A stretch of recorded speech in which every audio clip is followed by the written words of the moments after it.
What's up YouTube, Jeff back again, and today I'm super excited. I'm bringing you guys a comparison of the brand new Samsung Galaxy Watch Active with the Apple Watch Series 4.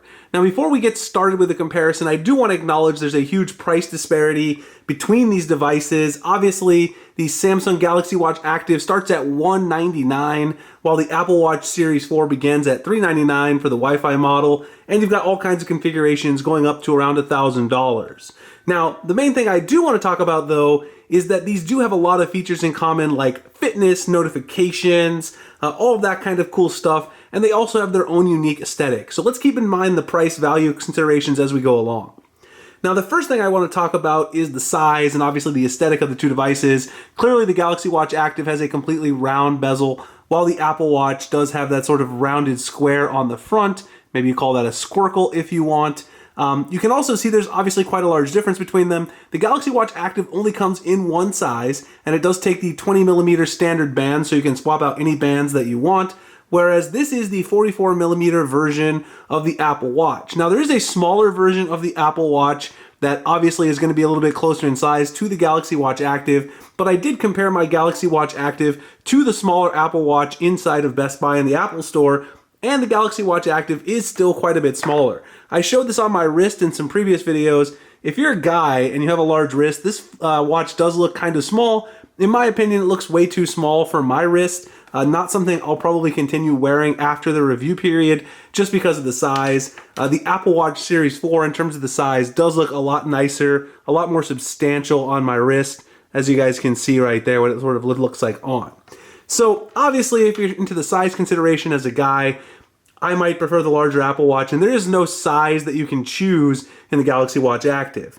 Now, in terms of the build, the Apple Watch obviously made of a little more premium materials, but that's because of the price. In terms of the feel on the actual wrist, they both feel fantastic. They have very similar silicone bands. These actually feel very, very similar in sort of their material and makeup. A very nice feel. Both of them are very light as well. The Apple Watch is a little bit heavier, but you're not going to notice it too much on your wrist. And actually, I like a few extra sort of grams of heaviness when I'm wearing my watch. Again, the ladies probably feel a little different. If you're a guy with a small wrist, you might also prefer the Galaxy Watch Active.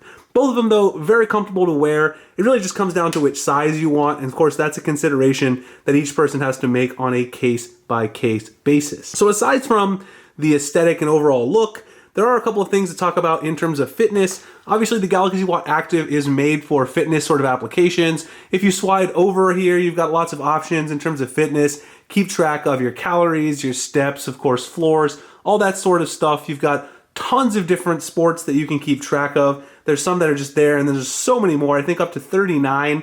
The Apple Watch Series 4 also has similar considerations. They both have these sort of breathing apps that help you with your breathing, which is nice. You can see there the Apple Watch activity rings here, which I have there at the bottom. There are a couple of extra unique features to the Galaxy Watch Active and the Apple Watch Series 4. You do have the electric cardiogram on the Apple Watch, which is very fancy, of course. That's something you're getting for that extra cost. You do, of course, have heart rate monitor on both of them, which is very nice. The Galaxy Watch Active also has a blood pressure monitoring feature, which hasn't rolled out yet, so I haven't been able to test it fully. That should be coming in a software update. Samsung talked a little bit about it at their event, and the blood pressure monitoring feature should be something interesting to try out.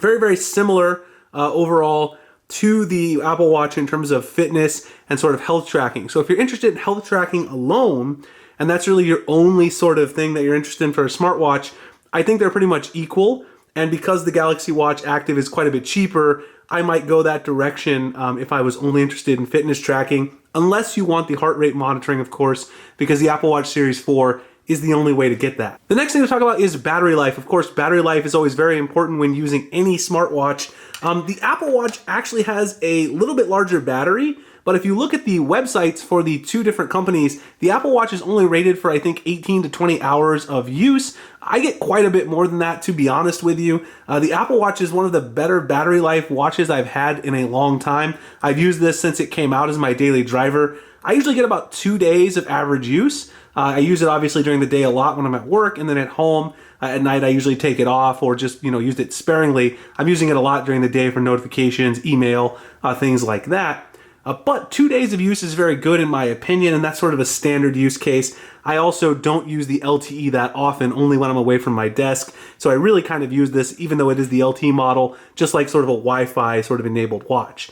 The Galaxy Watch Active has a smaller battery, but I've also gotten amazing battery life out of this device. You can see I'm using an all black watch face for the most part with just this white text, which does do a little bit of battery savings, of course, and I just have it on the sort of raise to wake functionality, the standard functionality when I'm using it daily. I still get about 2 days of use, maybe slightly less than the Apple Watch. I feel a little more comfortable with the Apple Watch at the end of the second day that I know I'm not gonna have to charge. But one of the nice features of the Galaxy Watch Active is that you can charge it wirelessly. And if you do have a Galaxy S9 or S9 Plus, you can use the power share feature on the back of the device and just rest your watch on the back of your phone and it will charge it up. Of course, you can also use any other wireless charger, or you can use the wireless charging station that Samsung uses. You do not have wireless charging here on the Apple Watch, so you're gonna have to charge it with the included dock.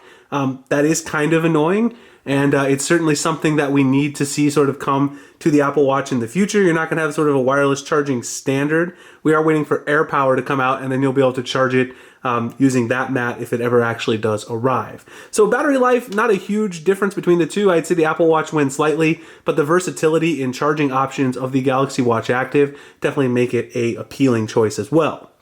The next thing, aside from the aesthetics and the fitness and battery life, the last thing is really apps. When I talked about it last time, I talked about app availability and all those sorts of things when I compared the Apple Watch to the Gear S3 Frontier. One thing I talked about is just how many more apps are available on the Apple Watch platform, watchOS, versus the Samsung Tizen platform. In my opinion, in terms of quality apps, that is still true. The Apple Watch has more apps that I would use on a daily basis that sort of run in a really functional way. Now you've got a lot of things like Spotify and Uber that work on both of them, but things like my banking app from Fidelity, Pocket Cast, Dark Sky, which is the weather app that I use, lots of things that I use, Nest, If This Then That, they all have really nice apps that work natively with watchOS that are faster than they are on Tizen in my opinion. Also a little bit better integrated as well. And a lot of bigger names for sort of fitness apps that are integrated right with the Apple Watch and watchOS. Now it's not to say there aren't a lot of apps in the Samsung store, but in terms of big names, you're gonna see more in the watchOS platform. One of my favorite apps for the Galaxy Watch Active that I found actually on Tizen platform in general is PowerPoint Controller, which allows you to use your watch sort of as a little bit of a controller to go backwards and forwards in slides. They also have a similar app on the Apple Watch as well, just a cool one that I wanted to share with you guys. So I think in terms of overall app compatibility, if apps and notifications are your main sort of thing, I think the Apple Watch does that a little bit better. Although if you're really not looking for the big name fitness apps and you don't need to have literally everything that's on your phone running natively on your watch, the Galaxy Watch Active also gets the job done. And remember, it is a lot cheaper at $200. The final thing here is the display. The display on these two devices are both fantastic. Of course, Samsung Super AMOLED. I would say this kind of very close to a tie. I do think the Apple Watch gets a little bit brighter in direct sunlight here in Arizona, just using on a day-to-day basis and checking it out. But both of them are very clear. I just don't like the smaller display on the Galaxy Watch Active, and for that reason, I probably wouldn't be able to use it as a daily driver. But like I said, for women and guys with smaller wrists, this might be the watch to get. Anyway, guys, that is a full overview comparison of the Galaxy Watch Active to the Apple Watch Series 4. I think Samsung did an amazing job with this watch at $200. For those of you who have smaller wrists, who really want a watch that does fitness and you want it at a good price, it is a great alternative to the Apple Watch if you don't want to spend $400+. And also, if you want to get all that fitness tracking stuff and that's your main consideration. Hope you guys enjoyed. If you did, please like, comment, subscribe, hit the notification icon so I can make future videos like this. I appreciate you guys checking it out, and I'll see you in the next one. Thanks a lot for watching.